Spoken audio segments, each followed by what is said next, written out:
Good morning, everyone. Am I audible? Yes, ma'am. Yes, ma'am. Okay. So, you had one revision session for quiz 2 before this, right? Yes, ma'am. Week 5, 6 covered. Okay. So, today we'll do week 7 and 8, mainly week 8 because week 7 is mainly for OPE only. But one or two questions we'll also do from week 7. Okay. So, before I start, let me just tell you that I am a little sick today. So, I will be covering this PDF of questions that I've created for week 7 and 8. Now, if you have any doubts after the session from the weeks 5 and 6 also, you can post them on Discord and tag me. I will answer all your doubts there, okay? Okay. Okay, and also one more thing, let me share my screen.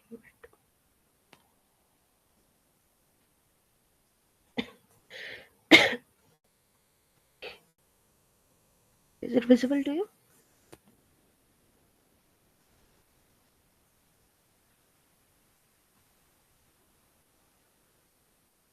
Yes, ma'am. Okay, see this. Since I did not take any session for week 8, so I did not give this to you. I will post this PDF on Discourse, okay? So this is a formula sheet for week 8. So it has all the formula for your binary tree, binary search tree, magnetic disk.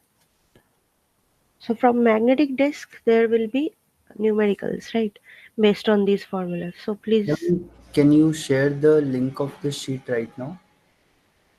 uh, I haven't uploaded it in any drive, I think. Okay, wait, let me check once. I think it's already on Discourse.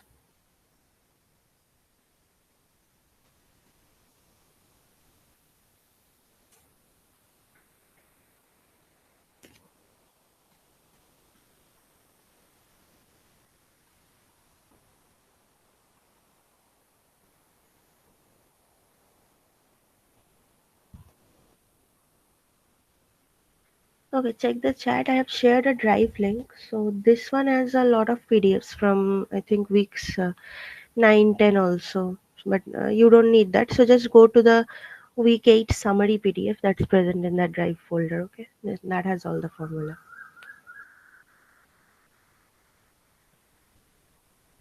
Just check once and tell me if you have the access.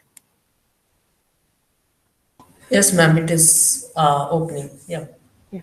Okay. So just keep this open with you while we solve because if you don't remember the formula. Okay. So important formula from this is this transfer rate, transfer time, access time. All of these are important basically. Okay, and from week 7, so we might have some 1 mark questions from theory, like I'll give you some examples. But week 7 is not gonna have much weightage in quiz 2, okay? But week 8 has good weightage. Oh, let's start solving.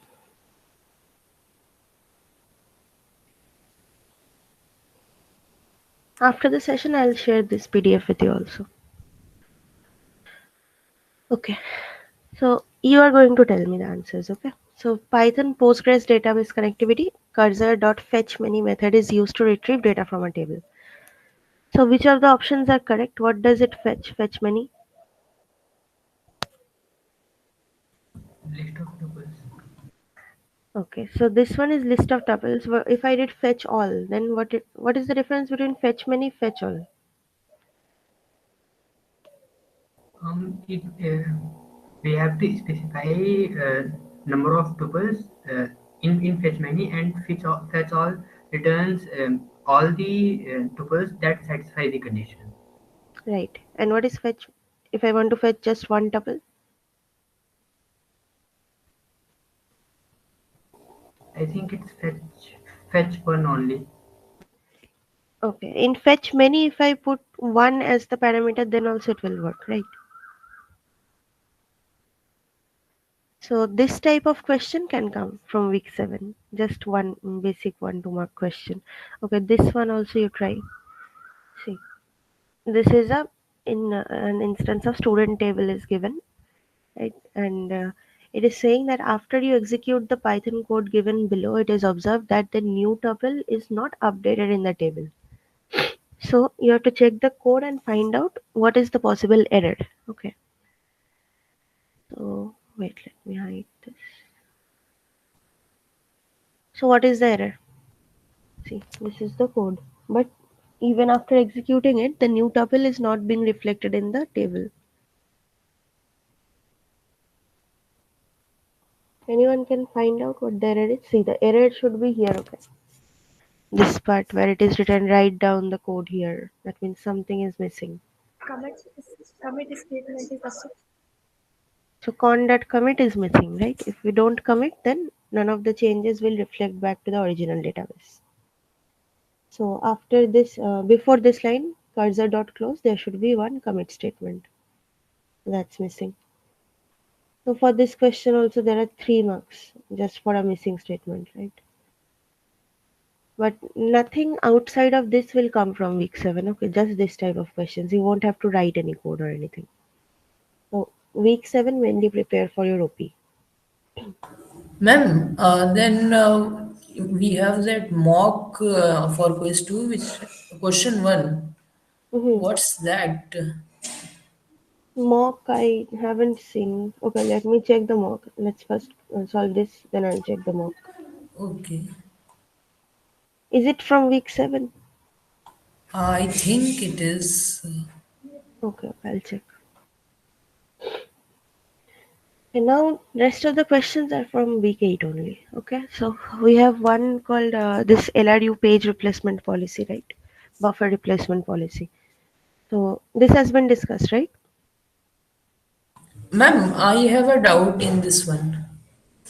Yeah. So if I have a block of size 4 Mhm. and I have a value which is already present in that block. So first, should I check and then remove that value, or I check that it is there, so I just skip that value and put it inside the hit.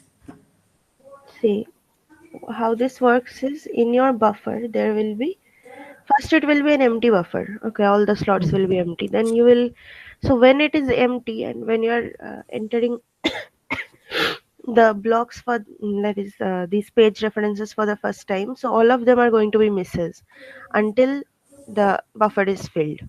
Okay, then when the buffer is filled, that means now you have to replace when once the more pages come. So how you will replace, this is the uh, algorithm for this is least recently used. That means the block reference that was used the I mean, what can I say, the most time ago. Okay, that was least recently used. That block will be removed from the buffer, and in place of that, so then you can add a new block. But if you are looking for adding a new block to your buffer, but that block is already present, then it's going to be a hit. Okay. If I solve this, it will be better. Okay, then you'll understand. Ma'am, you can just solve a part of it, maybe first 8 elements. That Hmm. Okay, see. So this one says that the buffer has 4 slots, right?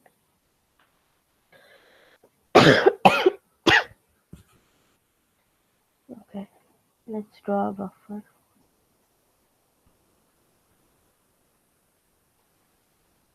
So this has 4 slots. So what is the first page reference is 4. Okay, it will come here. This is a miss because initially the buffer was empty, right? 4 was not present in it. That means it's a miss. Next, when we enter, okay, now next element is 3. So 3 should come where? Should 4 go up and then below 3 should come, or 3 should come up and below there should be 4? 3 should come above 4. It should be like this, right? Because 3 is the recently used one. So 3 will remain on top. Ma'am, we So can this is, do both, right? We can start from the top as well. It doesn't make a difference. yeah, it doesn't make a difference. But why I am following this one is because it is better to work this way if you want to keep Yes, track of which one is the recent. yes, Okay, yes. if you keep it on top. Okay. Next one is number 1. So that comes above 3. That will be 4, 3, 1. This is also a miss. Now next block reference is 4. So 4, when you check in the buffer, it is already there, right? So this will be a hit, but still we have to change places because 4 is now the most recently used one. So 4 will come above both 1 and 3. Then there will be 1, then there will be 3. So this is a hit. Is this part clear to everyone why 4 came on top? Yes, yes, yes. Okay, because it's the most recently used one. So we'll always keep the most recently used block at top of the buffer. Then 7, 7 is not present, so it is a miss. So 7 will come first, then 4, then 1, then 3. This is a miss. Next again 7, but 7 is already present, so this one will be a hit.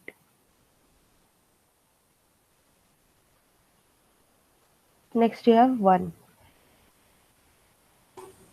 So 1 is present, which is again a hit.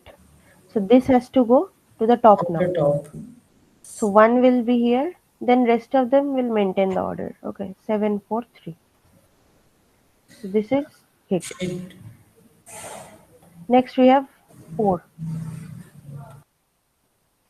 So 1 is done. Next we have 4. 4 is also present. Now 4 will go to the top and rest will maintain the order. So 4, 1, 7, 3. Okay. After this, after 4, we have 5. 5 is not there. So now which one will I remove? I have to get 5 into the buffer. So some slot has to be removed. Which one? Last one. So this 3 is the least recently used one. 3 hasn't been used in a long time. So this one will be removed, right? So 5 will come on top. Then we'll have 4, then 1, then 7. 3 will be removed. But this is a miss. After 5, what do we have? 2. Is 2 present? No. So now I will remove which block? 7 and 2 will come at top. So it will be 2, 5, 4, 4, 1, 1. which is again a miss. After this we have 3. Is that present? No. So again miss. 3 will come at top. So 3, 2, 3, 2, 5, 4. 5, 4. Yeah. So this is also a miss. Next we have 4. But 4 is present. 4 is a hit. 4, But 3, 2. 4 has to come at the top now because 4 has been used now. So it will be 4, 3, 2, 5. Okay, so this is a hit. Next is 7. 7 is not present. So 7 will come at top, 5 will be removed. So 7, 4, 3, 2. This is miss.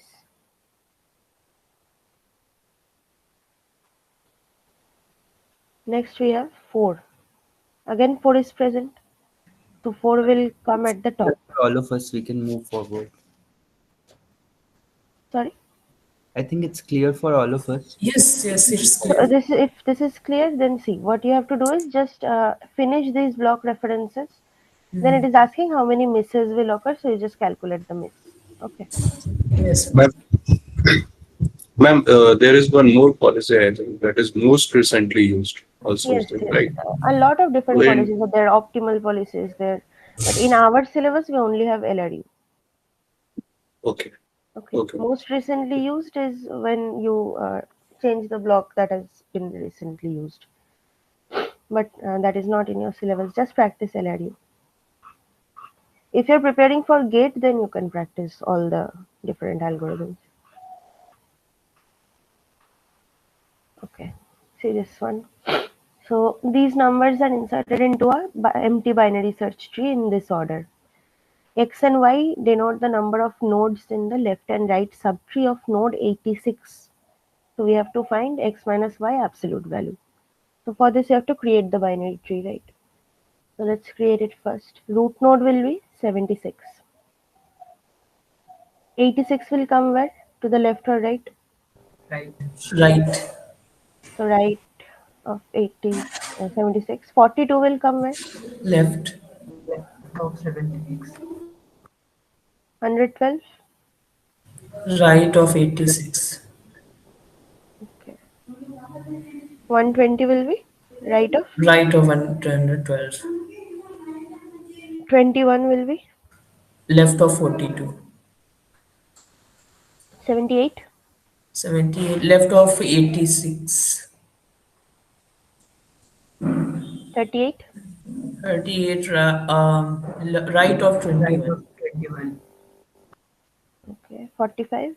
45. Right of 42. 80. 80 would be right of Left of 78. Okay. 77. 77. Left of 70. Left of 78. Left of 78. Okay. And last 79. 79. Left of 80. So see, 79 is greater than 76, so it will come this side. Then it is less than 86, so it will come to the left. Greater than 78, so come to the right. Less than 80, so left of 80. Okay, this is our tree. Now where is node 86? This one. How many nodes are there to the left subtree of 86? 4. That 4. is your x. X is 4. Right subtree y, y is 2. So 4 minus 2, our answer is 2. Ma'am, can you explain the logic again? Yeah, just create a binary search tree, right? Binary search tree works how that all the lesser nodes come to the left subtree and greater nodes come to the right subtree. So this works for every level of nodes, right? And like for 42, everything that is less than 42 will come to the left subtree of 42. That is, this is the left subtree of 42. Everything greater than 42 will come to the right subtree of 42, keeping in mind that all those values are also lesser than 76. So everything to the left of 76 will be less than 76. Everything to the right of 76 will be greater than 76. So root is that middle element. Okay. So this question is asking that for node 86, we have to find x minus y absolute value, where x is the number of nodes in left and x is number of nodes in left subtree of 86. So left subtree of 86 is this part of the tree, right? So there are 4 nodes. Right subtree, that is this part, is the y, 2 nodes. So x minus y will give you 2. Yeah. So this type of sums can come from binary search tree. Okay. This one. This is saying which of the following are correct about a linked list. Okay. So first tell me, linked list, does it allocate fixed memory or dynamic memory? Dynamic memory. Okay. So which of these options are true? Stores in contiguous memory location? No. Each node contain a link to another node? Yes. This is And correct. allows random access? No. And flexible in size? Yes. So why does the linked list not allow random access? Because it's not in contiguous memory, so we cannot predict what's the next, like kth next element from the current element. We have Right. to So move each if we have a linked list, I cannot just say that find me the element in the ith index, right? Because it is not Yes. stored like an array. Hmm. In linked list, every node has the address of the next node. Okay. So that's why we cannot perform operations like binary search on linked lists, because it is impossible to find the middle element or any random element. We have to go in that same order, and it is each node contains link to another node. So the structure of every node of a linked list is data part and the link part, right? Link part is where it has the address of the next node. So random access is not there. It is flexible in size because you can anytime you can add any nodes, any number of nodes you want, wherever you want, right? You can add nodes in the beginning, middle, end, wherever you want. Ma'am, can you give a short summary of what are the data structures we need to study? Yeah, Binary see, tree is there, linked list is there, and what else? Binary tree, binary search tree, linked list is there, then array, stack queue. Yeah, that's all. Don't go into too much detail. Okay, just as much as there is in week 8. But yeah, also no need to remember all that timing complexity, those things. Okay, that is not required. Just you should know that how these things work, how stack works, how queue works. That's all. Okay. I have a question. Yeah, this one. So this, if you solve, see this question has all those data structures. So it's like one question is enough for revision of everything. Okay, it is saying that consider the following. Sorry. Yeah. So it is saying consider the following elements added to a data structure Y in the given order. So this order has to be maintained. So you have to identify the correct statements. So if Y is a stack, then it is saying Y top will be 25. Is that correct? If I enter the elements in this order. Yes, What ma'am, is it's stack? correct. What is stack top? The last element entered, last That in, first out. last in first out. That means the element that is on the top of the stack that has been entered last. Right. So in this order, if we go, 25 is the last element that will be entered. So it will be at the top of the stack. Right. So Yes, Y top will give 25. So first statement is correct. Second, it is saying if Y is a queue. So what principle does queue follow? It is first in first first in, out. first out. So then the element to be deleted first is 25. Is that 120. 120 is the element, right? 120 goes in first, it will come out first. Just like a normal line that we form, right? So this one is wrong. Third is saying if Y is an array, the time to search 5 would be linear time. Is this correct?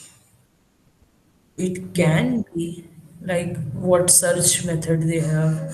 See, whenever we search in an array, right, there are only two types of searching algorithms we have. One is linear search, one is binary search. Okay. But in this case, see, if we start to find 5 in this array and let's say the elements are in this exact same order, Okay, then it is linear. then Yeah. it is going to be linear. Because you have to go one by one. So you first go to 120, then 56, then 78, 109, 5, like this. So the time to search is linear time. Anyways, in array, when we search an element, it is linear time only. If we use binary search, then what becomes the time complexity? Log n, but Log that n. Log n. requires sorted. That regards sorting, right? So since this is not sorted, that's why we cannot use binary search here. Okay, if Y is a binary search tree, then the number of comparisons to search 90 would be 7. So for that, we have to make the tree. So let's quickly make the tree. 120, 56 comes to left, Yeah, it 76. would be 7. You can also do it from here, but that will be a little difficult for most people to understand. So I'm not using that. But a binary search tree also follows that log n time complexity to search, right? Time complexity? Yeah, binary It is search. always log n. Yeah. Yeah, so that upper ceiling function of log n. Hmm. So Hmm. 90, which means 2 raised to 7, 128. So it would be 7. Yeah, that you can do. Exactly. So that is the way that you can solve from this statement only. For that, you don't have to form the tree. But if you don't remember that, since I said that you don't need to remember the time complexity, so you can just form the tree and then calculate the comparisons. But yeah, the easier way is this. Since you know it's log n, so you can just take how many nodes are there. So calculate how many nodes are there. 13 nodes are there.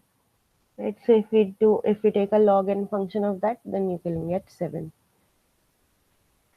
But okay, still let me just write this once for people who don't want to remember all this. So just take the binary tree, 100 this side. Where will 80 come?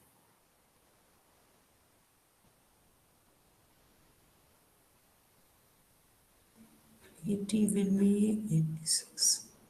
Left side 200. Left of 100. Yeah. 76 should come. Yeah. 23, right of 5. 90 will come. Where will 90 be? Right of 80. And 256 is going to be in the right subtree. 16. Where should 16 come? Left of 23. Left of 23. 25 should come. Right of Right of 23. Right of 23. Okay, now now just compare. So we need to find 90. So we have to start comparing with the root. So here one comparison. So 90 is less. We go to the left subtree. 56 one comparison again. So 90 greater than 56 go to right subtree. 78 one comparison. 90 greater than 78 come to right subtree again. 109 one comparison. 90 less than this, so come to left subtree. Again one comparison. Now 90 is less than 100. Again left subtree, one more comparison. And lastly, you go to right subtree of 80 and find 90 here after the comparison. So in total, how many comparisons we did? 1, 2, 3, 4, 5, 6, 7. Okay, so 7 comparisons. So basically, number of nodes in the path. Cannot always be that. I mean, if 100 was the node, then it won't reach the leaf, right? So number of nodes from the root to the node that we are counting, to the node that we are trying to find Okay. in that path. Yeah. Okay, so A, C, and D are correct. Only the Q1 is wrong here. So these 4 data structures are enough for your exams. Okay. Ma'am, binary tree level starts from level 0, right? Yeah, this is level 0. Root is always level 0. Okay. What is the height of this tree? Tell me. 6. Height is 6. Because longest path has how many nodes? So this is 1, 2, 3, 4, 5, 6, 7. 7 nodes in your longest path. Right? Starts from level 0. That means this is level 6. There was incorrect statement I made there. So it should be height ceiling of the log plus 1 because height start with 0. So Hmm. comparison. So that's why I did not use that because in exam you already have a lot to remember. So just do the easy things in exam. Okay. If you can remember, good thing. Otherwise, just draw the tree. It's safer. You won't lose marks. Okay. Now this type of question is very important for quiz 2. Very important this question is. So consider a disk having 16 platters, 2 surfaces per platter, 16 tracks per surface, and 2048 sectors per track, and 512 bytes per sector. So let A denote the minimum number of bits required to access a sector, and B denotes the number of cylinders required in the disk, and C denotes the storage capacity of the disk. So you have to find A, B, C. Okay. So for this type of questions, that's why that formula sheet I've given. So what is minimum number of bits required to access a sector? So for that, we need to find out how many sectors are there, right? So first find out number of sectors. Minimum bits required will be, so we all know that if I have n number of elements, what is the minimum number of bits that I need to represent all of them? Ceiling of log n. No. No? Okay, fine. I'll show you. First, let's calculate what is the number of sectors. Okay.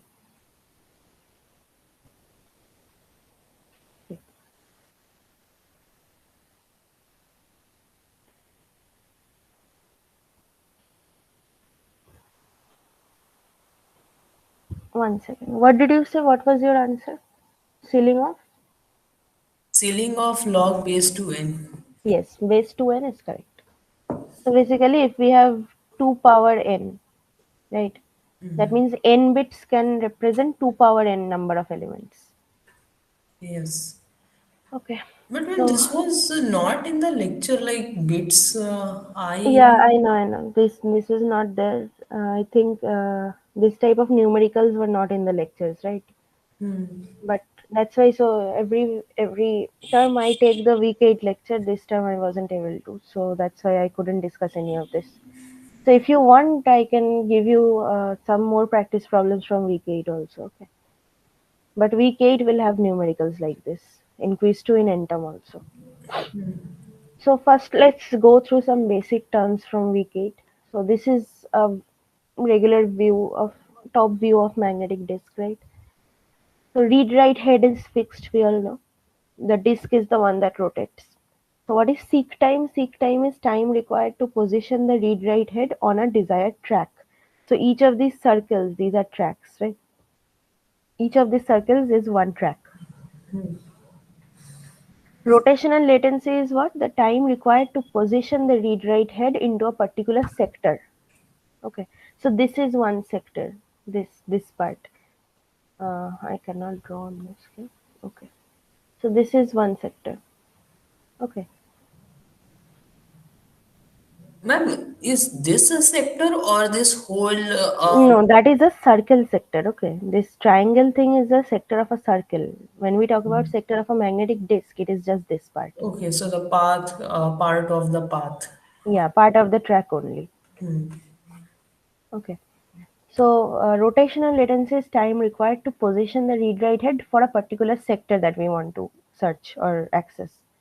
Now, average rotational latency is what? It is half into one complete disk rotation time. Okay, that is the formula for average rotational latency. Now, we have to find what in our question? Number of sectors. So, number of sectors will be what? This formula. 2 into number of, why 2? Anyone know? Why 2 into number of Because this tracks? is both-sided disk, Because the right? disk is both sided, correct. So whatever we do is happening on both sides of the disk.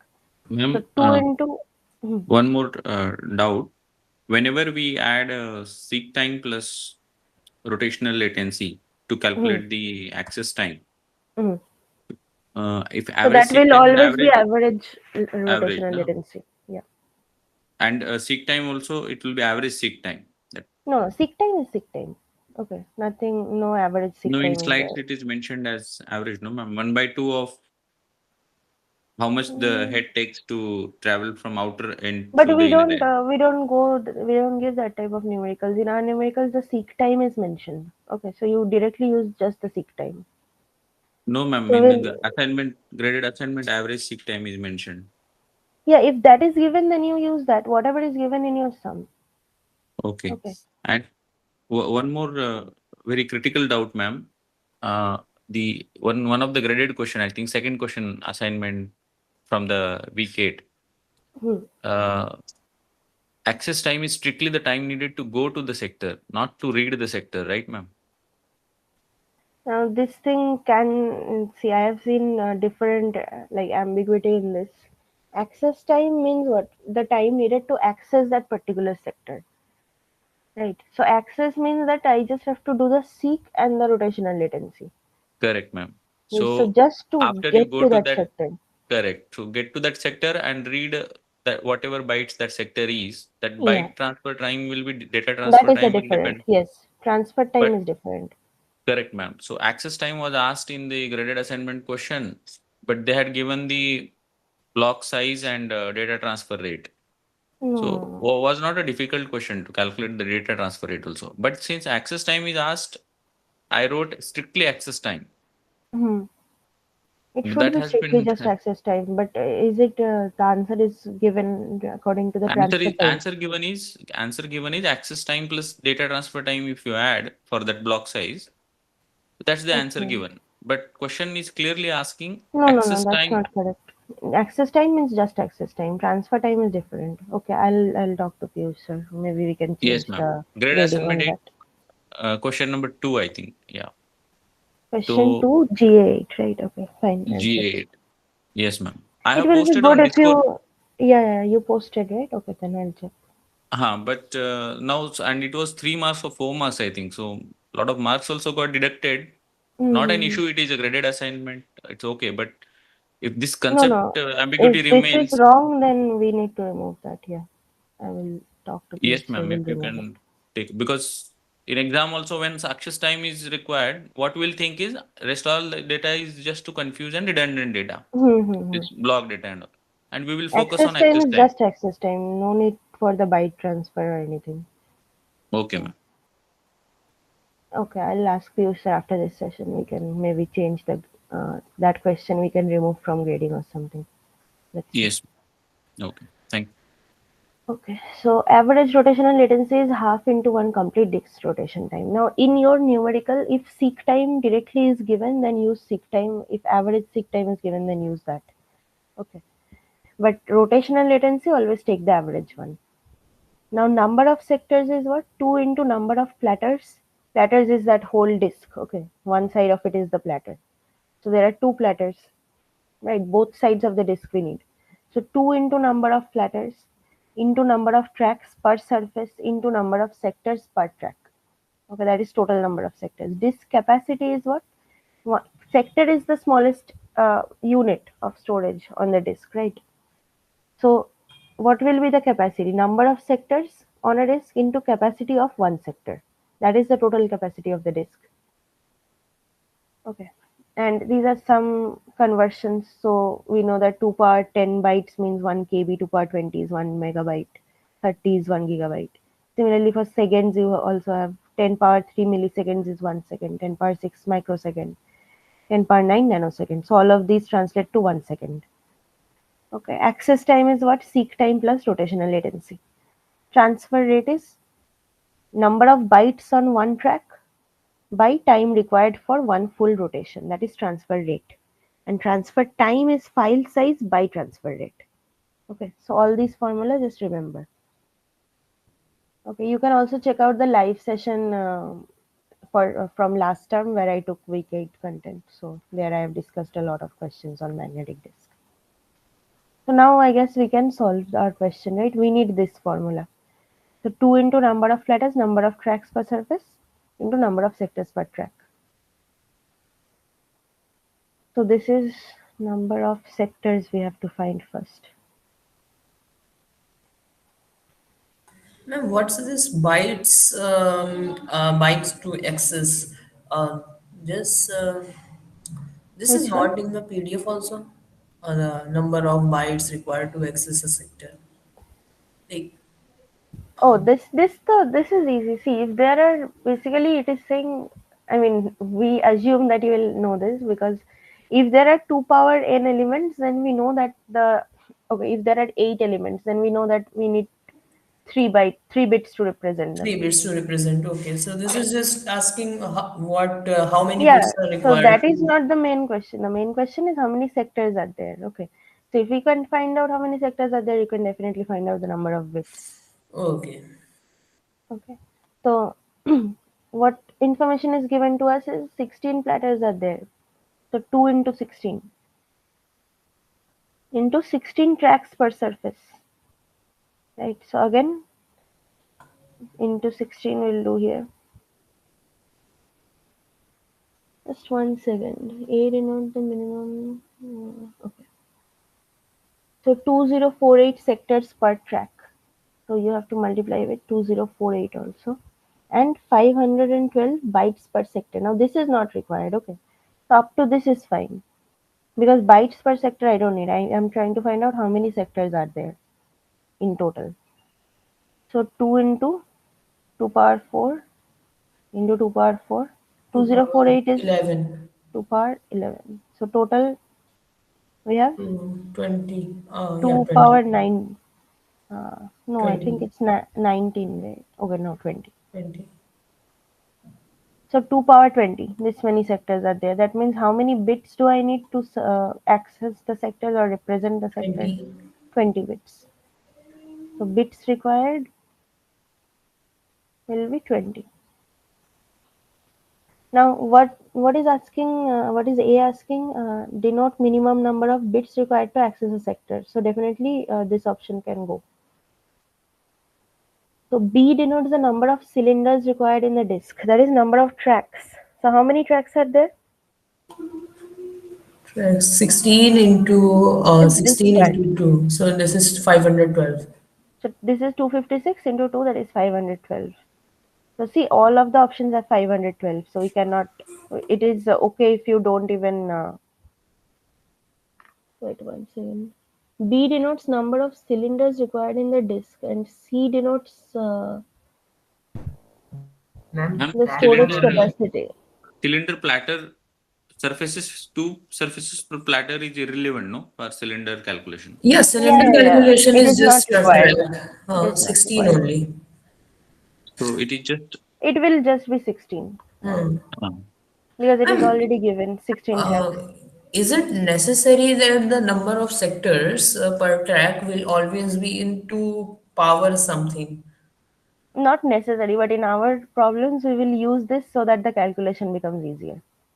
Okay, so in general, if it is not 2048, let's say it is 2040, still the answer would be 20. So I need to take the ceiling of a log okay. n.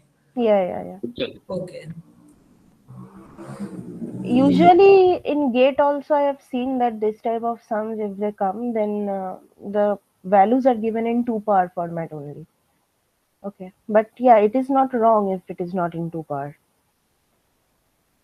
Okay, so definitely 16 will be the number of tracks that is already given. So this option can be removed. Then C denotes what? The storage capacity of the disk. Storage capacity formula is number of sectors into capacity of one sector, right? So we have number of sectors is 2 power 20. How much one sector stores is 512 bytes. So that is 2 power 9. So 2 power 9 means 512. 2 power 20 means how many? This is 2 power 20 bytes means 1 megabyte, right? So 2 power 9 MB is 512 MB. So this option is correct. Actually, both C and D are, this is GB, this is the only difference. So GB means what would have changed if I had to go to option C? I could have taken 2 power 30 here, then it would be option C, right? If it was 2 power 30. So these conversions are necessary because they make your calculation easier. So if, since here 2 power 20 is present, that means 1 megabyte. So 512 megabyte option D. This one Ma'am, is clear? ma'am, can you explain number of cylinders again in short? Cylinders means just tracks. Okay. So that is already given in your question, 16 tracks per surface. Okay. So number of cylinders required in the disk. So you can just directly take that 16 value. I mean, all the questions is usually like this. Tracks per Yeah. surface is a cylinder. Yeah. Okay. Ma'am, here we are getting number of sectors is equal to 2 to the power 20. Yes. And we are This is saying bits number of. required is 20 bits. How we are confusing this one?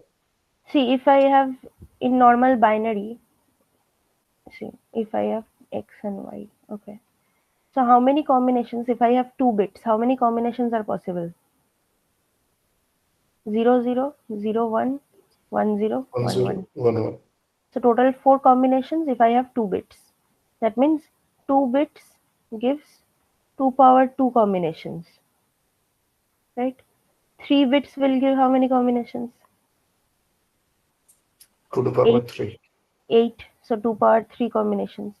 Similarly, so if you have this many combinations, 2 power 20, that means how many bits can represent it? 20 bits. Good. 20 bits. Yeah.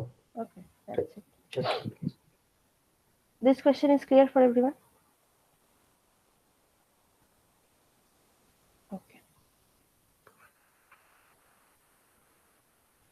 See this one.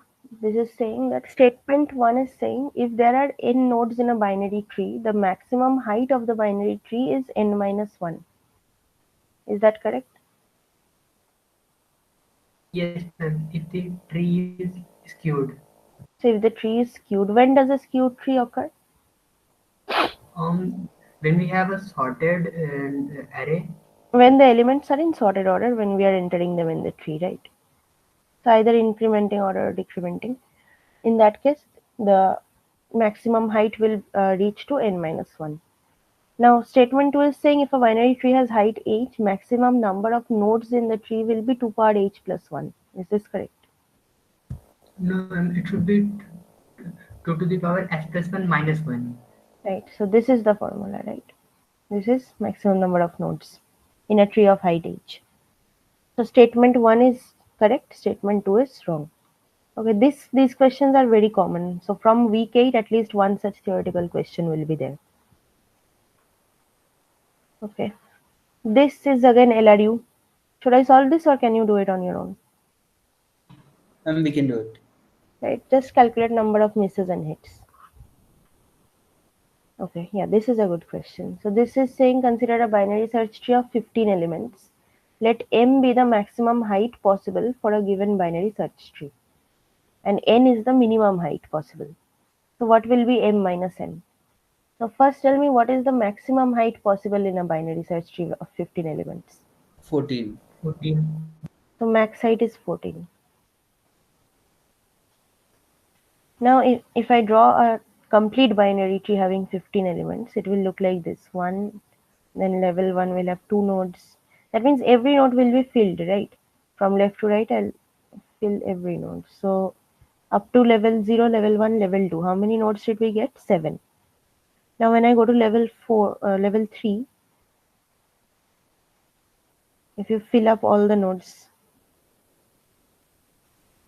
then how many nodes now am I getting?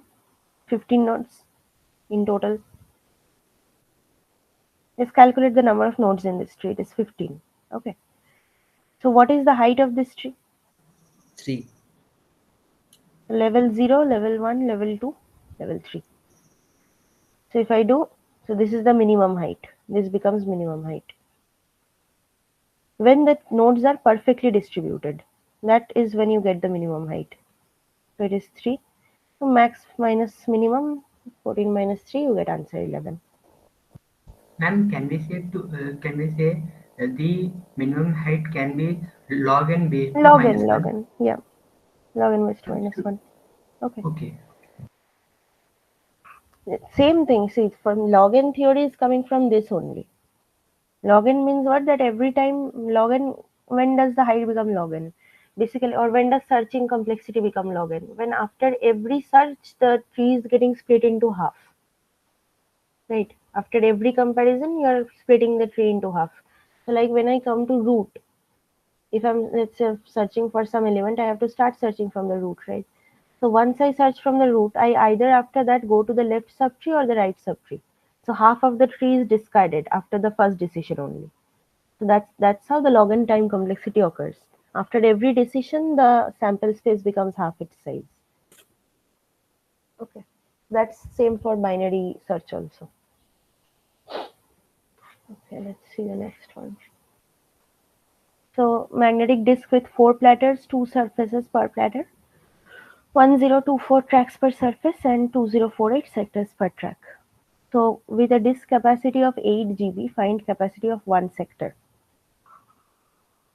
So how do I solve this? Anyone? And we can find number of This sectors and capacity then upon total number of sectors. Total number of sectors and then divide it with the disk capacity. Right. So number of sectors will be what for this? 2 into 4 into 1024 into 2048. So that is 2 into 2 square into 2 power 10 into 2 power 11.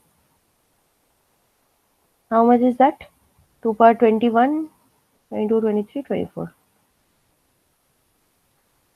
Is this correct? 2 power 24. Yeah. So how many sectors are there? 2 power 24 now, and this many sectors are there. So what is the capacity of one sector? Total disk capacity is how much? 8 GB. 8 GB means 2 power 3 into 2 power 30. This many bytes I can say. So 2 power 33 bytes I can write. This is okay. So now this many sectors, this is the total number of bytes. So 2 power 33 by 2 power 24.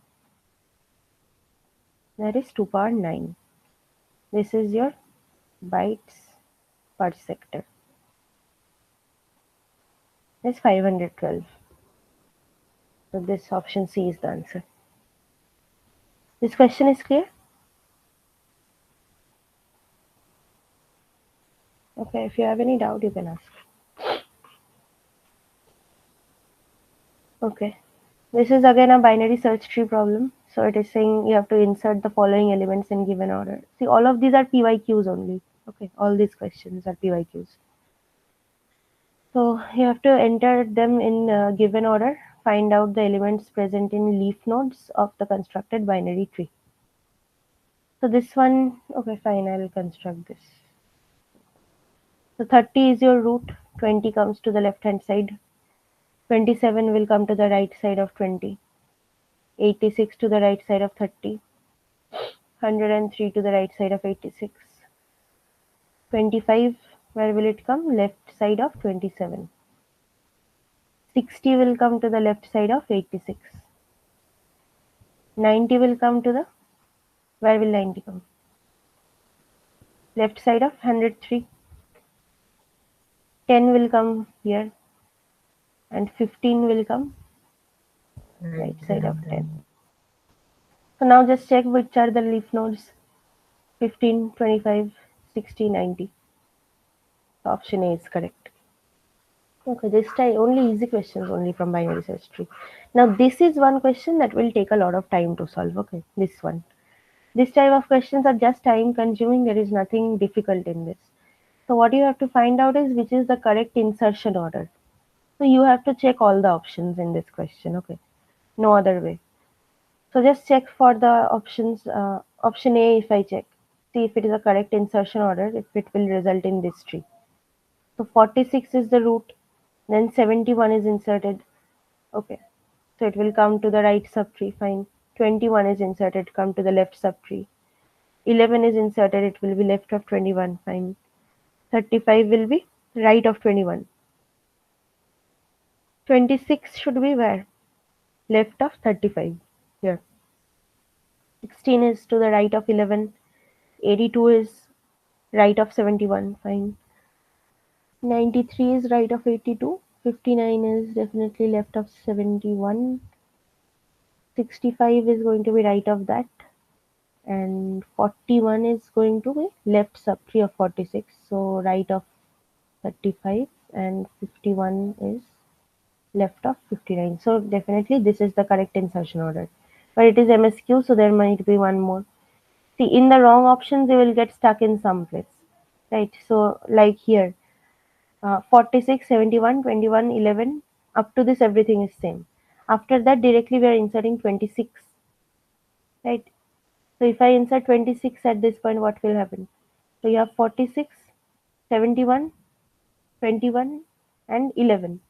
So 26 will directly come here, right? Instead of 36, 35.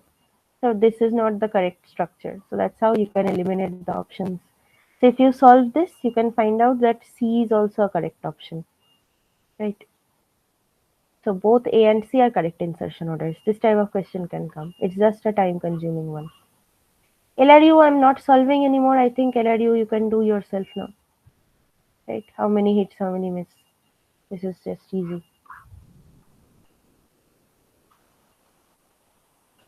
Okay. This one, should I solve? No, ma'am, it's No, ma'am, it's okay. Okay. This, No. Binary search tree height of the resulting binary just search. you have to Number of form, elements. Yeah. you just have to form the binary tree and check the height. That's it. So from week 8, these are only the different variations of questions that can come. Nothing outside of this. Okay. I have checked all the PYQs, only this type of question, whatever is in the PDF. Okay. So now you can ask your doubts. From magnetic disk, the questions you showed, usually those types of questions will only come. From magnetic disk, actually, some more types of questions are there. If you want, I can give you the PDF from last term. Yes, ma'am, if we can. Okay. ma'am, Yeah, okay. please provide it. Okay, I'll give you the PDF. Yeah. Ma'am, Okay, after this class, I'll give you. can you show up all the questions you did today? Like just scroll up this PDF, question by question. Okay. So we did Okay. mostly LRU questions, binary search tree, magnetic disk. Week 8, everything has been covered. All the Okay. Okay, ma'am. okay, but just be a bit careful about these theoretical questions. So from that week 8 timing complexity part or data structures part, whatever is there, little bit of data structures. From there, only theoretical questions will come, but no need to memorize any of those recurrence relations or anything. Okay. Okay. So from week 8, the important topics are magnetic disk, binary search tree, LRU page replacement policy. These three things for bigger numericals, but these will have good marks. So week 8 has a good weightage in quiz 2. Okay. Okay. Once I share that PDF with you, you might have some questions in some of those problems. So you can just tag me, I will give you the solution. Okay, Okay. on discourse. But they are very simple problems, nothing to understand, just formula based. Ma'am, can you go to the mock? Let's do the mock.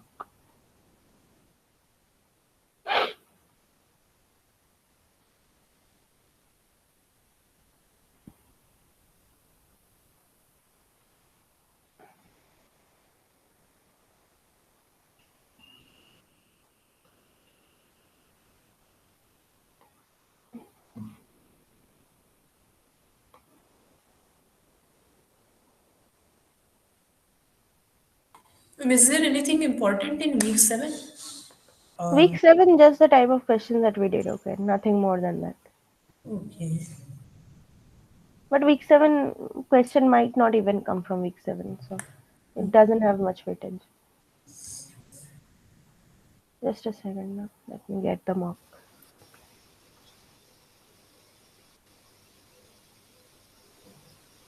Where will you share this magnetic disk problems? On discourse. Okay.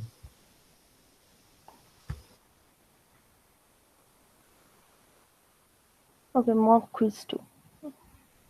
Can you see my screen?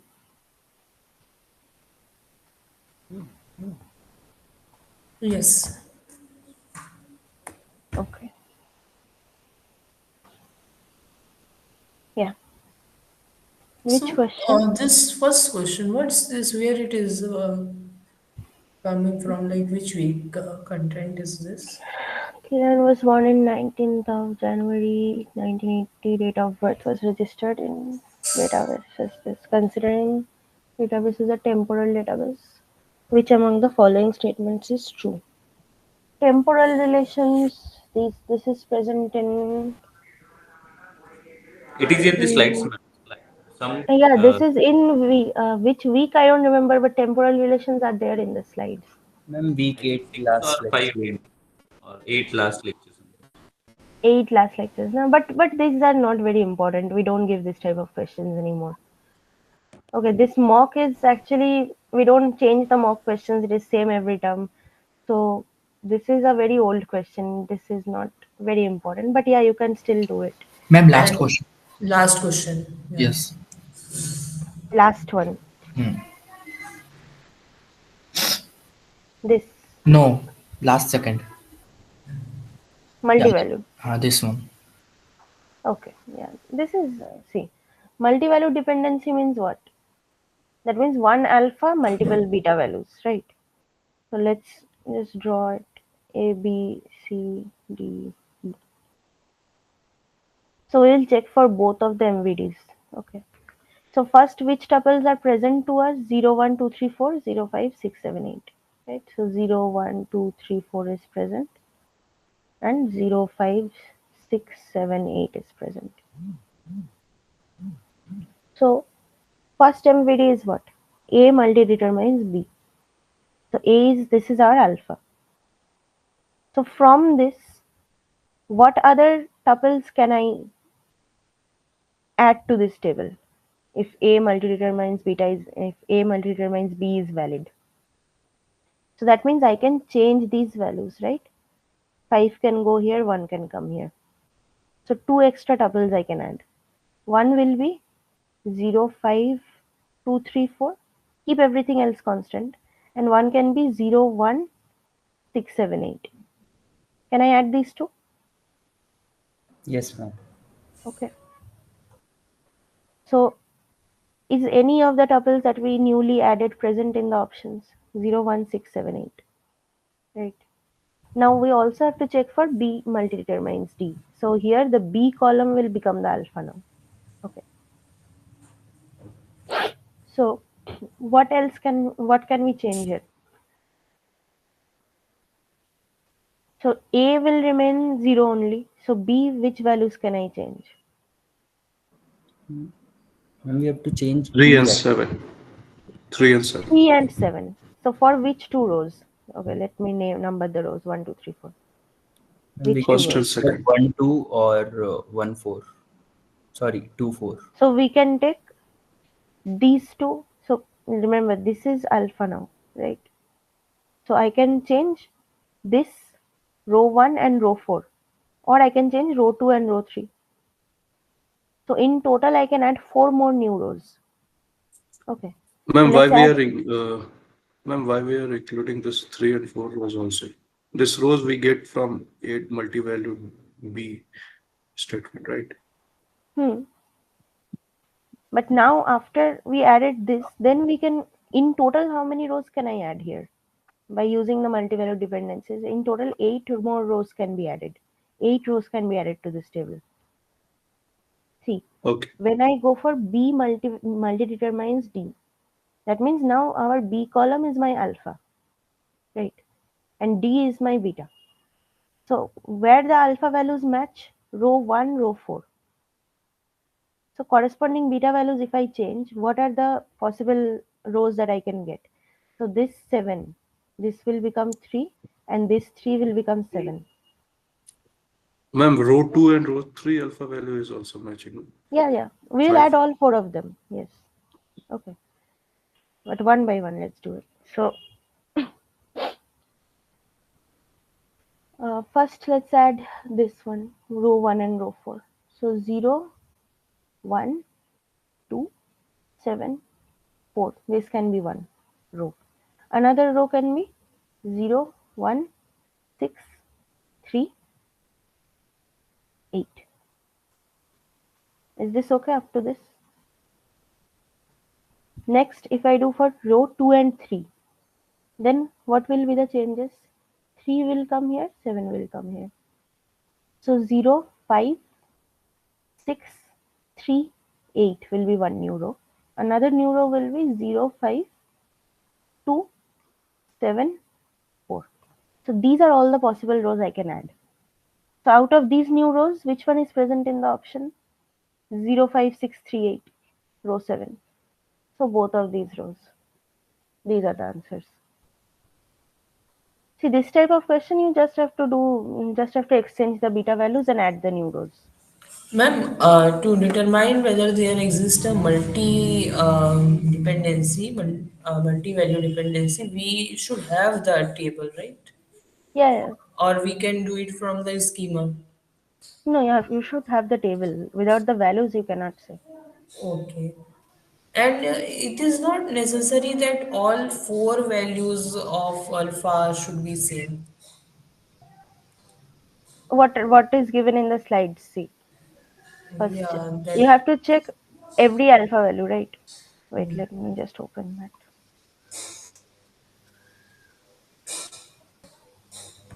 Which week was this? Six, MVD week 6. I guess, week six, fourth lecture, fourth.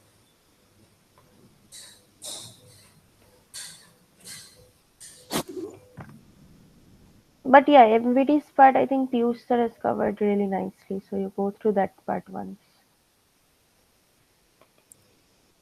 I have shared one question in chat. Could you please look into this? Yeah, let's see. 1 second. MVD, yeah, got it.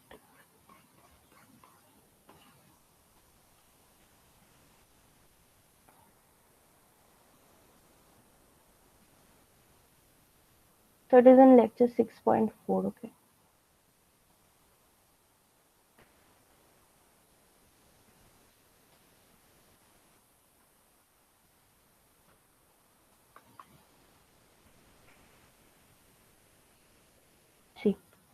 This slide is the main thing. So R is a relational schema. Alpha belongs to R, beta belongs to R. Multi-value dependency, alpha multi-determines beta holds on R, any legal relation, for all pairs of tuples T1 and T2 in R such that T1 alpha should be equal to T2 alpha. Okay. And then you have to check the other tuples T3 and T4 such that all these conditions are true.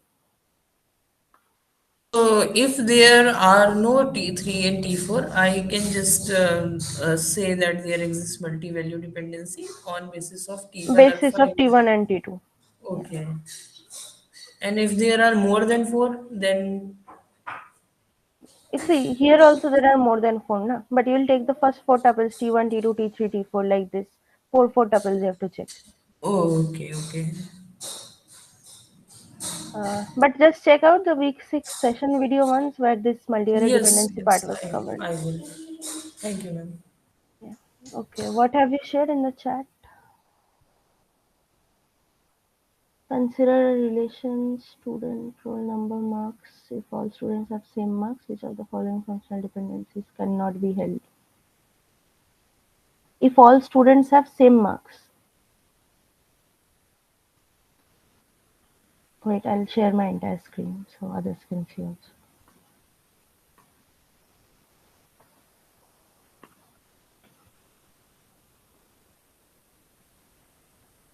MVD part I do not teach, so I'm a little rusty here, but let me check. This is the one, right? So it is saying that there is a relation containing roll number, name, and marks. These So are all single error. I'm sorry, I by mistake made double arrow. These are all single arrows. Okay. okay. So if all students have same marks, then which functional dependency cannot hold? So all students have same marks. That means functional dependency violates when? When does it violate? What do we know? That if T1 alpha, okay, if T1 alpha, if alpha determines, okay, let's say if alpha 1 determines beta 1, then if there is one more alpha 1 present, right, in that same column, then it should also determine beta 1 only, no other beta values.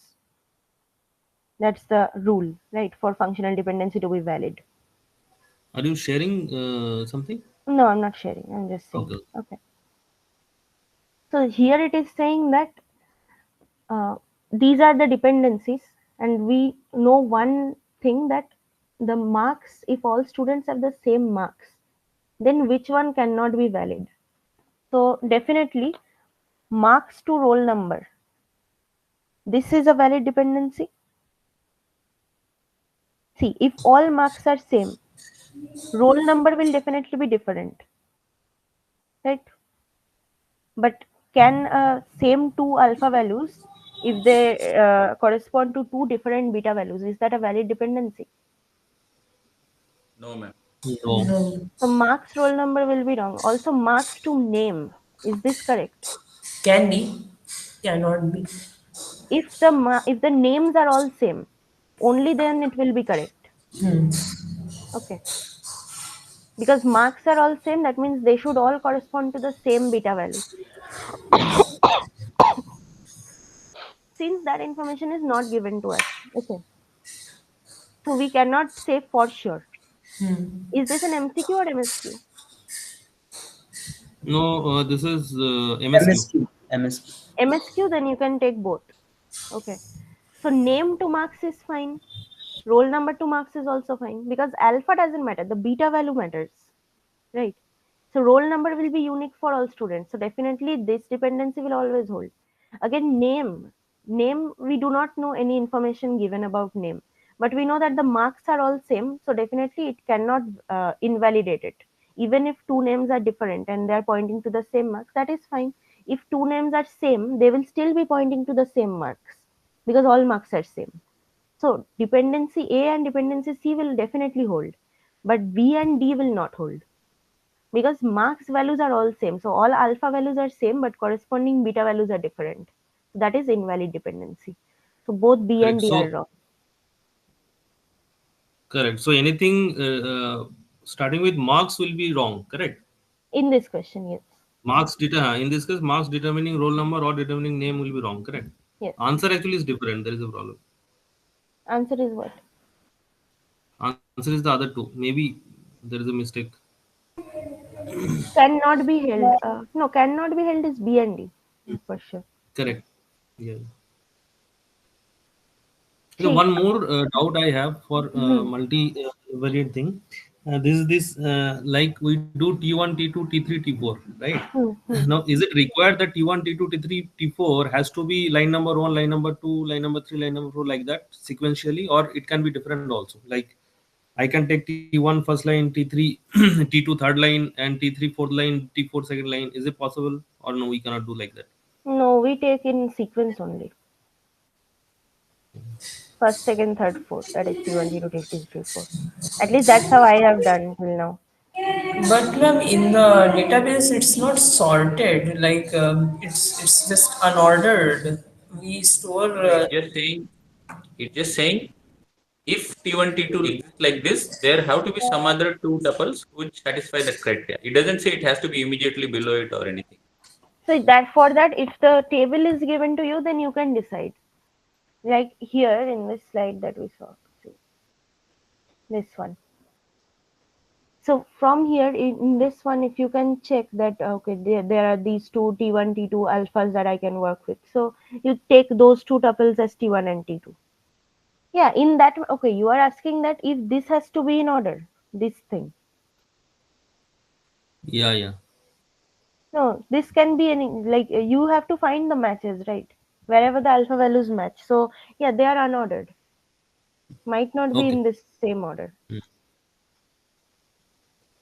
Okay, one more thing that I Posted wanted might to not be say same, for and he was asking should they be consecutive? Need not be no, consecutive also. need not be consecutive. Yeah, there are questions which will have consecutive T1, T2, T3, T4, but it's not necessary.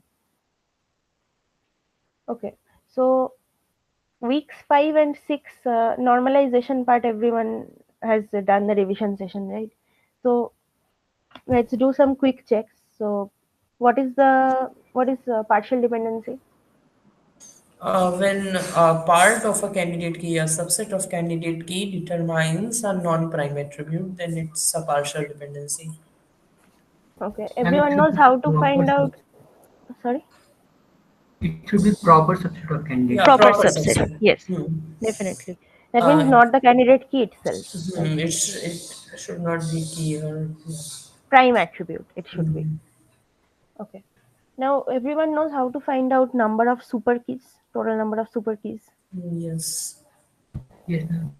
So that type of question is important for quiz 2. Okay, I'm just giving some hints. Okay. Ma'am, Uh, 2 power non-prime attributes, right?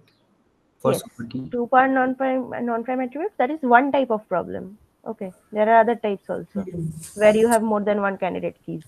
Yes. 2 More power than non-prime attributes minus candidate keys, number of candidate keys. no, it's like No, there that is a bigger formula is there. number of if you have multiple candidate keys, like two candidate keys of different sizes, like one have three attribute, other have two Mm-hmm. attribute, then you have to say 2 raised to 3 minus 1 plus 2 raised to 2 minus 1 It is minus a 2 raised to 2 it is a whole big formula for. So if you don't know that, I will share that formula also.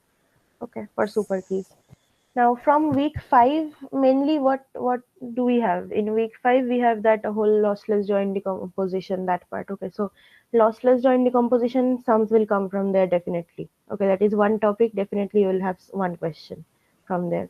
So decomposed table will be given to you. You have to find out if it's lossless or lossy. One more topic that is important is from that part, functional dependency preservation. So how do we check for if dependency is preserved or not? And for all the relations, we take individual functional dependencies, and then we take a union and check if the original dependencies were available, are present in the union. Right. So you have to take the dependency sets from the decomposed tables and then take a union of them, check if both are equivalent or not, right? So these two topics are very important from week 5, lossless joint decomposition and functional dependency preservation. From these two, you'll get questions. Normal forms, 2NF, 3NF, 4NF, everything is important. Both ways, equivalence checking is little time consuming if the dependencies are more. Yeah, Is, definitely it is is it time okay? consuming. Like let's say I take a union of the divided decomposed relations, and Hmm. I check that this decomposed relation I am able to achieve everything from our main dependency set. Let's say original relations dependency set. That's also Hmm. fine. That is fine. But in most cases, the type of questions that we set, you cannot directly get the dependency set back from the decomposed tables. Okay, so there will be some of those axioms that you have to use. No, no, we will derive. We will derive, but only we'll do one way. Like from the, I will do a F plus for the union set. Okay. Yeah, that is okay. And in this union set, F plus, if I am achieving everything from our original relations F, that should suffice. No? Yeah, that should suffice. Yes. But Ma'am, in case when you're finding this dependency preservation thing, so most cases directly you cannot find all the dependencies from original set. Okay, so just be familiar with those axioms, right? That transitive, all those different 7 different axioms are there. No, you have discussed that. Okay. And 7 different axioms. I'm not aware. Can you please like That's pseudo transitivity. I think it's in week 6 or week Oh 5. yes, ma'am. Okay, that part.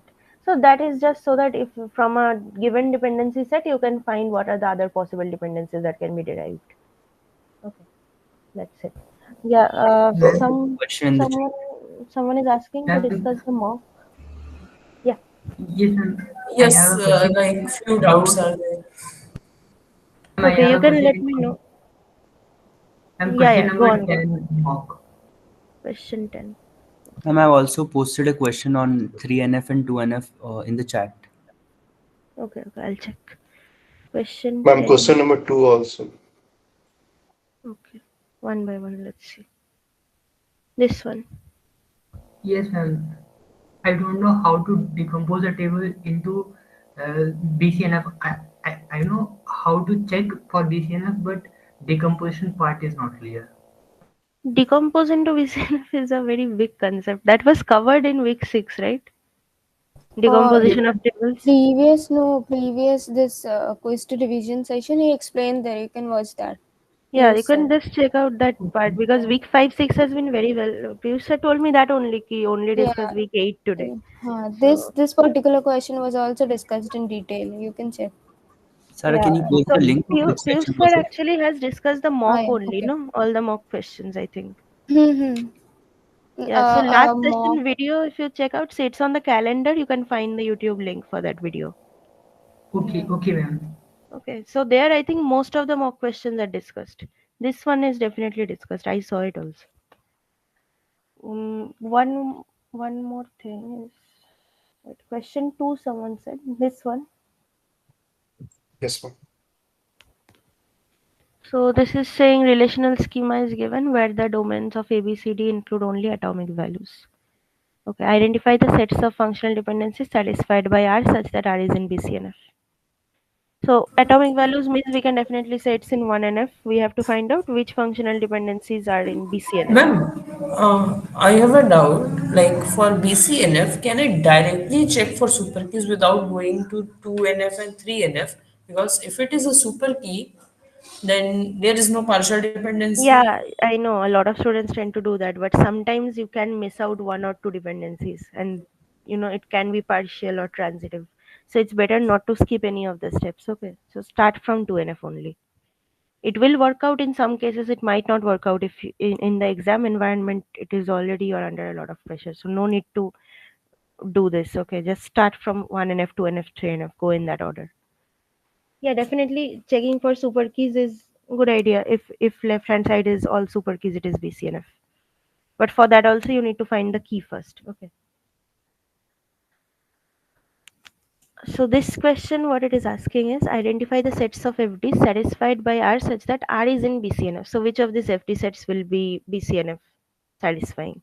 So take the first FD set for example, that is ABC corresponds to D, AD determines BC. Okay. So if I take ABC plus here, what will I get? ABC and D. ABC, from ABC I can get D, right? And from AD plus I can get ABCD. So both ABC and AD are super keys definitely, because they're getting all the attributes. So if both, there are only two dependencies, both of them have super keys on the left hand side. So definitely this is in BCNF. But see, in the questions, some questions are there I have seen where FD sets are given, which are much bigger FD sets than this. Okay, these are just 2 or 3 FDs. So much bigger FD sets are given, and you are directly asked to find out in which normal form it is. So in that type of question, first start with 2NF. Don't start with BCNF. Okay. This question, it's fine. It is easy. In the second FD set, if I go, so try for AB. What is okay? Are we trying for this next? Yes. So AB determines CD, CD determines B, B determines A, D determines A. So for it to be in BCNF, all the left hand side should be super keys. So try for D closure then. Is D closure giving you all the other attributes? No. From D you can only determine A, nothing else. So D is definitely not a super key. Right? That means this cannot be in BCNF. Third one, check again. So from A closure gives me what? From A I can determine B, B can determine C, C can determine D. So A can definitely determine all of A, B, C, D. Now see, this is like a cycle. D again determines A. Whenever this type of FD set is present, it will always be in BCNF. Right? Because all the left hand sides will be super keys. So from every attribute, you can derive every other attribute here. This one will also be in BCNF. The last one is again not in BCNF. Why? Just take the closure of this C. From C, you can get only A. Nothing else can be derived from A itself. So C is not a super key. This is also not in BCNF. Okay. Yeah, someone shared something in chat. Some 2NF, 3NF question. From week 7, how many questions will come? Just 1 or 2, okay, and those are also theory questions, nothing to write or solve. In one PYQ September 23, in one question I've got a doubt. That is also this 4NF only. Could you please help? Yeah, sure. Okay, what is the 2NF question? This. Yes, ma'am, this one. Let P and Q be two relations. Let D of P be a decomposition of P based on a set M of functional dependencies. And D of Q is a decomposition of Q based on a set N of functional dependencies. It is known that one among dp and dq is in 3NF and the other is in 2NF. In order to actually classify dp and dq as being 3NF or 2NF, what is the minimal test needed? Yeah, so minimal test for this type of question has also come previously. So minimal test means what? That what is the minimal thing I can do to make sure that I can ensure which one is in 2NF, which one is in 3NF. Okay, so what do we know from this question as of now? That dp is a decomposition based on set M, dq is a decomposition based on set N. Okay, one of them is in 3NF, one of them is in 2NF. So for 3NF, what is the test I need to do? I need to check for what? 3NF, what is the test? And transitive dependencies. Transitive dependencies. And for 2NF, what is the test? Yeah. Ma'am, very basic doubt here. P and Q are totally different relations altogether to start with. Yes. So it doesn't make sense to. I think also came across this question somewhere. Yeah, actually, for these two relations, you cannot do one test for both relations. Correct, ma'am. There So is this no minimal test for two different relations. If it was one relation and two decompositions from that relation, then you can do a minimal test. yes, ma'am. Okay. So this is wrong, no? Like the two decompositions are totally on two different relations. Yeah, actually, this question is not valid because Yes, ma'am.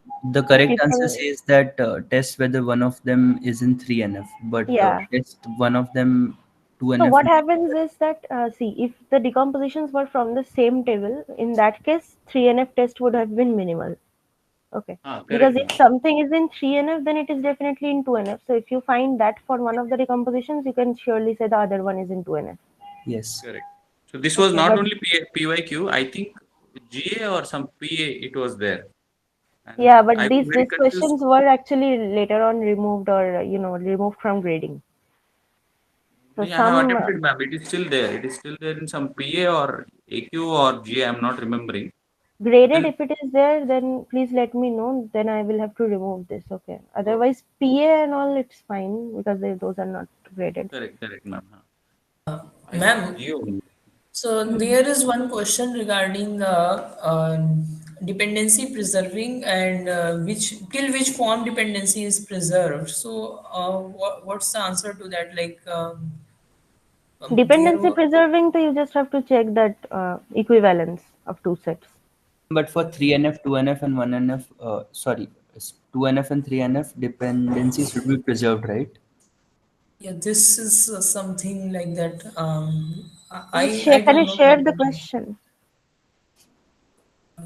Do I have that?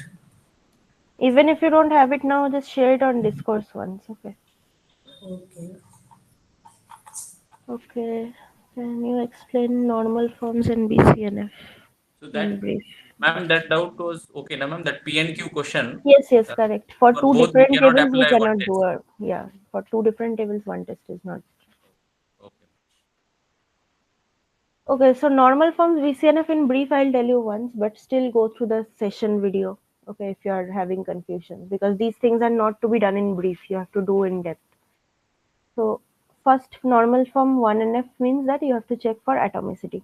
Okay, the atomic values means that one particular cell in a table will contain only one value, not multiple values. Okay. So once it is atomic, you can say that atomic values that cannot be divided further. Okay, those are atomic values. So if all the values in a table are atomic, you can say that it is in 1NF. Now next, to check for 2NF, you need to find out if there are partial dependencies in the table. Partial dependency means what? That in the functional dependency set, first you have to find out what are the candidate keys. Okay, whatever are the candidate keys, those attributes are called prime attributes, which form those candidate keys. Rest of the attributes in the table are non-prime attributes. So in case of a partial dependency, what happens? Partial dependency has, on the left hand side, it will have a prime attribute, and on the right hand side, it will have a non-prime attribute. So whenever a prime attribute derives a non-prime attribute such that that prime attribute is a proper subset of a candidate key, in that case, it is a partial dependency. If partial dependency is present, then it is not in 2NF. Okay. If you see there are no partial dependencies, then only you will check for 3NF. Because once the lower normal forms are satisfied, then only we search for the higher normal forms or check for them. Okay. Ma'am, 3NF means, yeah. here one doubt. The LHS, complete LHS has to be strict proper subset of candidate, not partial LHS, LHS. LHS has to be strict proper subset of Correct. So candidate key. let's Then say it LHS will be is, a partial dependency, but it should not be present if it is in 2NF. yes, ma'am. Like let's say there is a dependency AB determining DE. Okay. So A is prime attribute, but B is not a prime attribute. Hmm. Then we cannot say that AB is proper subset of candidate. A is a prime attribute. LHS is AB, let's say. A is Okay. prime attribute, but B is non-prime No, no, attribute. no. In that case, you cannot say it. Total thing is strictly So we proper cannot. subset. So then this cannot be used to check partial dependency. No, no, no. Partial dependency means the entire left-hand side has to be a proper subset. Proper subset. Okay. And 3NF is what? 3NF is test for transitive dependency. That is non-prime determining non-prime. So that should not be present. So if it is present, then it is not in 3NF. If all three conditions are satisfied, so you have checked up to 3NF. Next level is BCNF. So in BCNF, we only check for this thing, that the left hand side is a super key or not. That's the easiest way to solve BCNF. So there are some other rules also. Just go through the slides once or the lecture session once. I just told in very brief, but there is a lot more theory to this. Okay, but normal forms are very important for quiz 2 definitely. Okay. See, any other questions from this week 5 and 6? Can you just tag me on Discourse? I will solve it. I'll give you the solution there. Okay. If week 8 anyone has any doubts, you can ask now. That first question is not necessary, right? That from mock first question. No, no, no. Temporal relations, that thing, we don't give questions from there anymore. Okay. Okay. See, I have given you all the important topics from every week from 5 to 8. Weeks 1 to 4 will also have some weightage, about 30-40% weightage. Okay, but not much. From weeks 1 to 4, the important thing to study is SQL part. Okay, SQL questions might be there. So just study the nested subquery, any, all, exist clause, those things. And week 6 contains what? All the normal forms. So every normal form practice questions from PYQs. Okay. And there are also some bigger questions that are some comprehension type you can find in PYQ, like a company has a certain database, right? All the functional dependencies are given, schema is given. You have to find out what is the current normal form, how can we make it into BCNF. Those things are important. Okay, so those people who don't know how to change, how to decompose a table into a certain normal form, please watch the session. Okay. Revision sessions, we only solve the doubts. So in that session, I cannot give you the entire theory. So just check out sessions for week 5, 6. Any other doubt you have? Uh, I have one thing to ask. Excuse Like me, ma'am.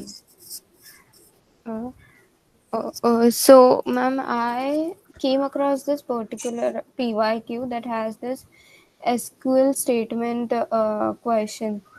So it Okay. said retrieve all user ID, name, password in the absence of any security for the database. Uh, Mhm. so these were the options, like the correct option was select user ID, name, password from users where user ID equal to 160 and 1 equal to 1. That is SQL injection. The Okay. SQL injection part is also there. Yeah, it is in week 3, I think you can find. Week Piyush sir 3. has discussed that part. Week 3. Okay. Either week 2 or week 3, SQL injection is there. Yeah. So like the quiz 2, the syllabus for quiz 2 is entire week 1 from week 1. To week 8. Okay, okay. Except week 7. Week 7 might not have any questions, or even if it has, it will be just 1 mark question theory. Yeah. Okay. one thing that this question number 11 is about this canonical cover. How to approach this question? Like, don't solve it completely, but just tell me like where to start from. Okay, wait. Mock question 11. Yes, yes. Like I am doing, but it's taking me long. Like so, what So to do? canonical cover means the minimal cover we have to find, right? Hmm. So first thing we do is we find out which functional dependencies can be derived from the other ones. Okay. Or you can start with extraneous attributes. Okay. Extraneous means that which are not required. Hmm. Yes. Okay. So first you try to get rid of all the extraneous attributes. After that, so in case of canonical cover, you have to use those axioms. Okay, to find out that which dependencies Armstrong's can be axiom. derived. Armstrong's axioms, yes. Okay. So from that you can find out that which functional dependencies can be derived from other dependencies. So you have to get rid of all of those also. It is just the minimal cover. Okay, there is no one way of approaching this type of things. Whichever Oh, seems easy to you. You can start with extraneous attributes. You can start with Armstrong's actions, whatever you want. okay. Ma'am, if we are able to like derive one canonical cover, it can lead to another canonical covers as well, right? Yeah, it can. Okay, it has to, right? Yes, multiple covers can be there. Minimal. Yes. Uh, what Ma'am, can you other? discuss option 1 and 2 of the previous question? Just 1 and 2 option. Okay. See, option one is wrong. We can see why it is wrong. So this is the original set, right? This original set. From there, we have to find out what is the smallest and smallest set of dependencies, which is still equivalent to this. So that is your canonical cover. So see that which are extraneous attributes here. What can I get rid of? So I can see that first option is saying L arrow MN. Okay, that is present. So this is present. JK arrow L, this is also present. KM determines I. KM determines I is this part. That means N is somehow Km determines I and Km determines N are two separate dependencies here. But here they are only one, right? So this is just decomposition rule. So Km determines In means Km determines I, Km determines N. So that is broken down here. Okay, but is this a minimal set? See, from every dependency here, can you get every dependency here? LMN is fine, JKL is fine, KMIN is fine. Can I get this dependency IKL determines J from these three? So IK, can you find I on the left hand side of any of the other dependencies? These three. No. Okay, let's start like this. So on the right hand side we have J.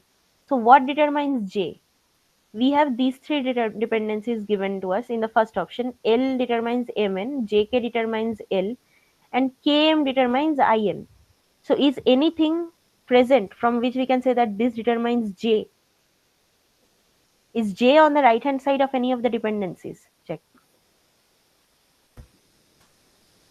Out of these three dependencies in option 1, L determines Mn, Jk determines L, Km determines I, Km determines N.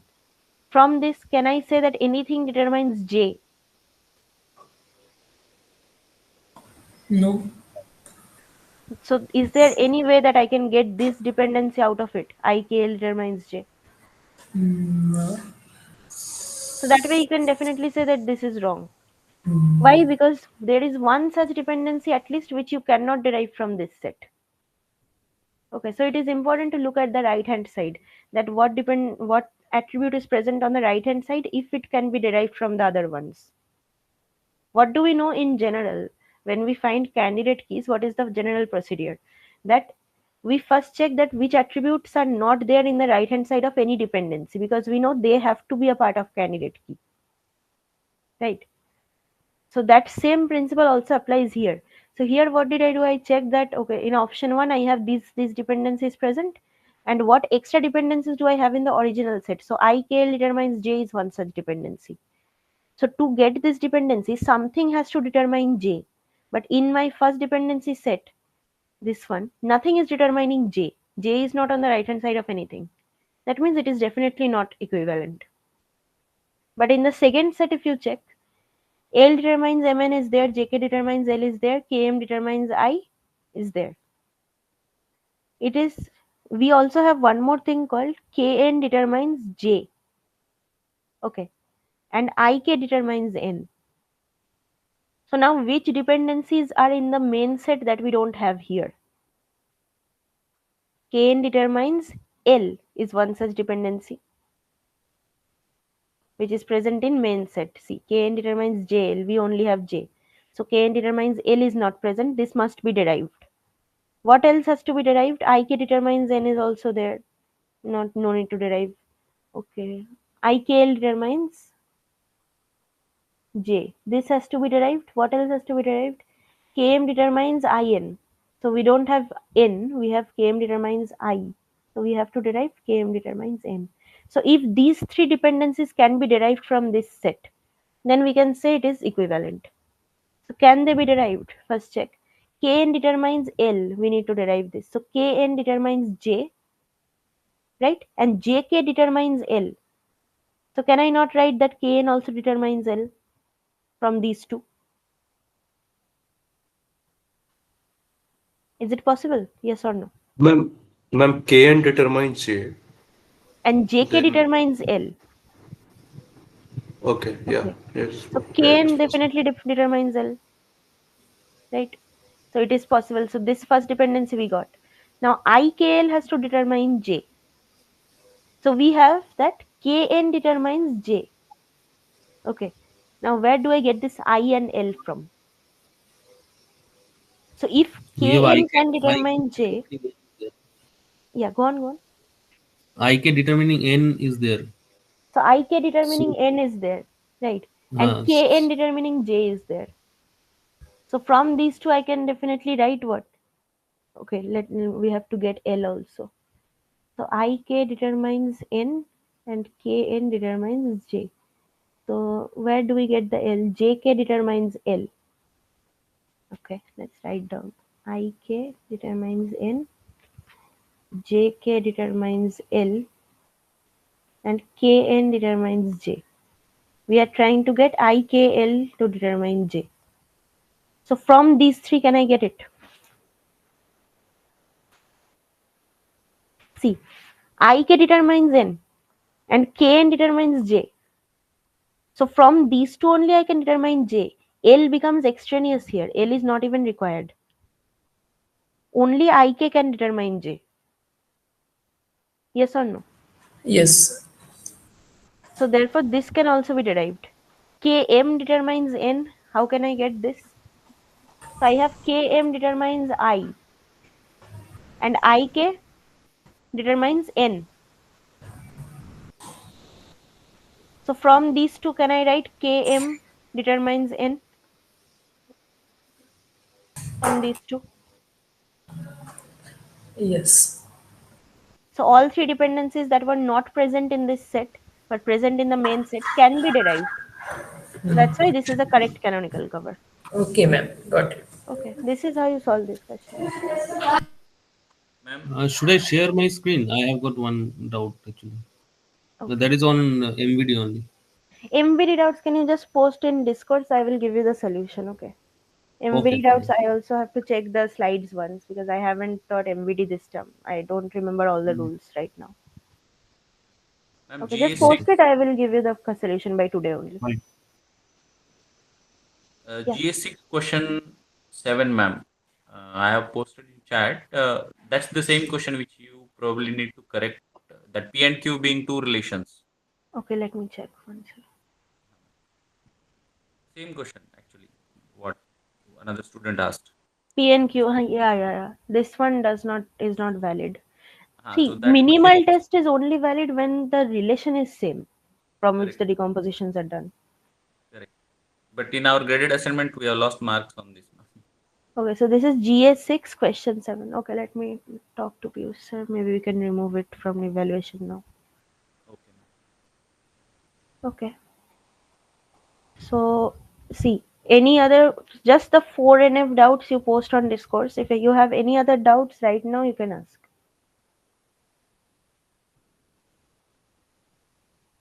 Ma'am, can you give the commands of week 7? Like all the commands, fetch all, and all those things. That is just present in those slides, no? Whatever is in the slides. See, week 7, I think Piyush sir have also has told you, just go through the slides once, okay? Nothing more. See, I also took the week 7 session, right? There, the commands that I have discussed, that's enough for this. There are only 3, I guess, like on the slides.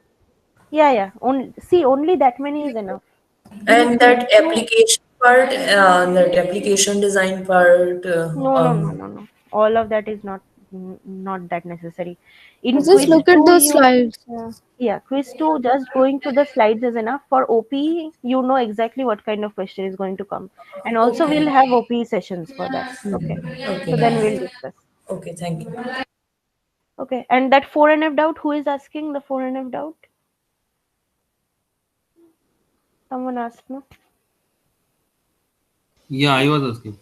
Yeah, okay. Can you just post it right now only? I can give you the Yeah, solution. I'm Okay. doing it And right now. tag me once. Yeah. All right. So if you don't have any more doubts, then we'll wrap up. All the best, everyone. Thanks for joining. Ma'am, question GS6 question 8. Okay. GS6 question 8. Let's see. Simple only. Intuitively, it's clear, but how to approach this otherwise? My screen is visible or is it closed? No, ma'am, not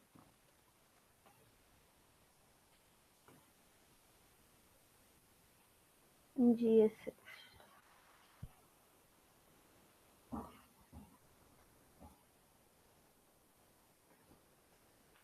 Which question it is? Question 8, ma'am. This. Okay. Yes, ma'am. So this is saying that following functional dependencies, D1 and D2 are decomposition such that that means lossless join basically. So D1 and D2 are in 2NF1. Okay, this you have to find out. So what is the approach to this question? What do you think? 2NF is very clear, ma'am, because everything on the LHS, whatever decomposition we do and whatever dependencies that decomposition inherits, every LHS will be a primary key. Candidate key. Candidate key.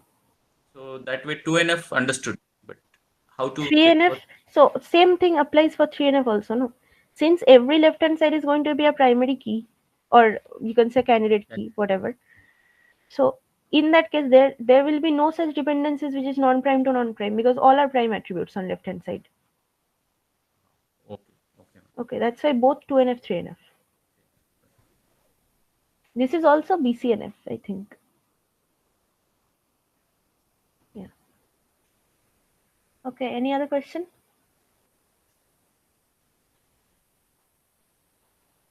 Can you just, I'll advise everyone, since I don't know what has been done in week 8, but please just check out my video from last term once, where I discussed all the numericals, okay, because there are other types of numericals also that we solved on transfer rate, transfer time, these things. So just check out that session once, okay. Ma'am, you are about to share the PDF also, no? Of Yeah, some I'll other. share this formula sheet, the other problems, and today's PDF, problem PDF. Okay, these 3 things I'll share on this course. Okay, and we all will be available throughout the day. So whatever doubt you have, post on Discord, we'll answer. Yeah. Thank you, ma'am. Okay. Thanks a lot. Thank you, ma'am. Thank you so much. Thank you. Thank you. Thank you, ma'am. Okay. All the best.